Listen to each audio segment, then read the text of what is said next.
May isang grupo ng treasure hunters ang nakadiskubre ng isang tunnel.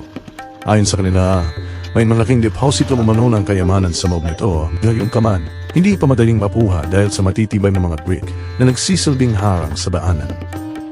Para sa grupo, ang ganitong uri ng harang ay isa sa mga palatandaang papalapit na sila sa kanilang hinahanap. Habang unti-unti nilang nililinis ang loob ng tunnel, mas lalo nilang napapansin na kakaiba ang pagkakagawa ng mga brick. Hindi ito katulad ng karaniwang kader dahil maayos ang pagkakahay at tila sadyang itinayo upang isara ang isang bahagi ng lagusan. Dahil dito, lalo silang naging maingat sa bawat hakbang.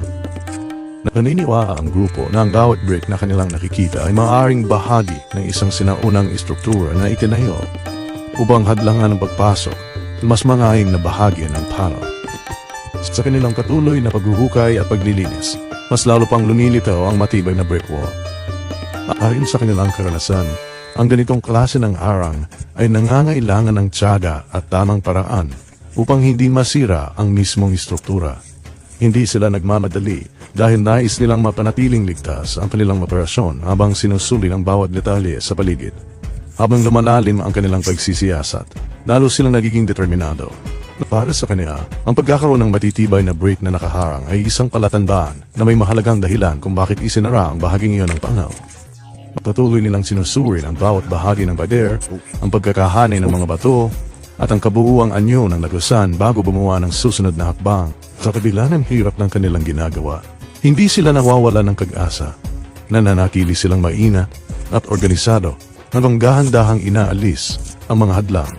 Sa bawat oras na nililipas, pakiramdam nila ay mas papalapit sila sa dulo ng tunnel at sa posibleng malaking deposito na matagal na nilang hinahanap. Para sa grupo, ang bawat matibay na brick na kanilang natatagpuan ay nagsisilbing palatandaan na unti-unti na silang papalapit sa kanilang layunin. Mga kababayan, matapos ang mahabang paghuhukay, nanimang nahukay ang tinatawag na dig deposit. Ayon sa mga kwento ng mga treasure hunter, ito ang isa sa pinakamalalaking deposito na maaaring matagpuan sa isang lumang tunnel.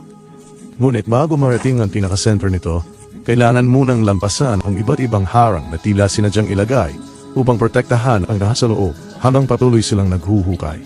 Napansin nila ang makakapal at matitilay na brick na nakahanay ng maayos.